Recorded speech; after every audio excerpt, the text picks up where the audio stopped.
Now Danielle Hunter has been placed on IR with what has been called a little tweak by Mike Zimmer himself, and he has been out of practice with that since August 14th. So, it is the same guy who called Sam Bradford's injury a few years ago a non-contact bone bruise, which I'm...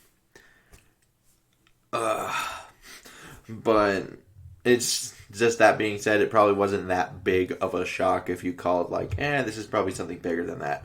Because he's done this in the past before, and we still don't know what this injury is to Hunter. And this could be something with the new IR rules where he can come back after 3 weeks. It could just keep him out the first 3 weeks of the season, albeit a rather tough first 3 weeks. Because obviously we got Green Bay this weekend, and then after that you're in Indy, and then you come back home to Tennessee. So not really a nice little warm-up kind of thing going here. And, with or without Hunter, those are kind of perceived as tougher games. And what is of note is they still do have a pass rusher, at least a well-established one, in Yannick Ngakoue.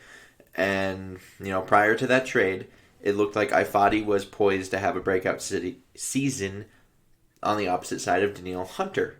Now, Hunter's not there. We're just going to have Ifadi on the opposite side of Ngakoue. Now, I don't think Ngakoue is necessarily the same caliber of player that Hunter is, but at the very least, we do have another difference maker on the line plus Ifadi. So, in some ways, that remains a similar thing, just not quite as good. And because this is still that should help mitigate the loss of Hunter, who is a big loss on this Viking defense. He is one of the key players on it, and quite possibly the best player on that defense. So, it's a blow. But, on the same side of this coin, there is a bit of a domino effect here, and this could end up being a very, very telling season for Ifadi Odenigbo, because he is a restricted free agent after this 2020 season. And so this could mean, whether it's a tender and then trade, you could put him on the second round tender and maybe a team just tries to sign him if he plays well enough, or, maybe he could be a cheaper option than Ngakoue even if he plays super well, and they could just be like, yeah, we lost a second round pick in the Ngakoue trade, but if Ifadi proves to be a better long-term option, probably something that shouldn't be thrown out the window. Not saying it's going to happen, just saying options are theoretically possible. And you could also potentially just tender him, keep him as a cheaper option for this rotation for one more year. But you could potentially, like with the second round tender thing, I think that's probably the most likely thing if he were to, actually do well and go bye-bye. You're probably looking at a second round tender where you could potentially gain that second round pick back that you traded in the Yannick Ngakoue trade. And that makes that trade look that much better, especially if you're able to re-sign him and then he leaves, you get a 2 back, and it's looking pretty nice. So, I'm not saying it's going to happen, but I also think that probably would have to be not the 3 games. 3 games. Probably have to be him missing the whole season, not just the 3 games of him being able to do that. Unless he just lit it up the first 3 weeks and he goes back to what he was doing last year and he ends up with like 12 sacks or something.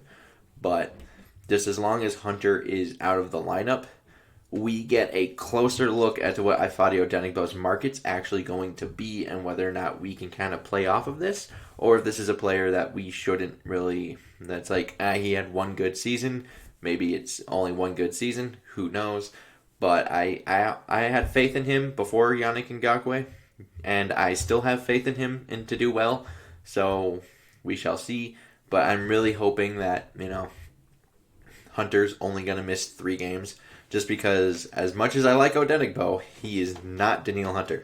Hunter is a different kind of animal here. So I'm really hoping that it is, and because, one of the better pass rushers in the league is kind of at stake here. But, we can only speculate whether or not it's going to be 3 games or the whole season. And as long as they keep that injury a secret, which is super annoying, I feel like since they officially put him on IR, we can at least say what the injury is. I don't think they're gaining a competitive advantage by not saying why he's on IR. Doesn't really click in my noggin, but we can only speculate. So I would like to know your guys' opinions and comments down below. Like and subscribing, that would be good. And until next time, I bid y'all adieu.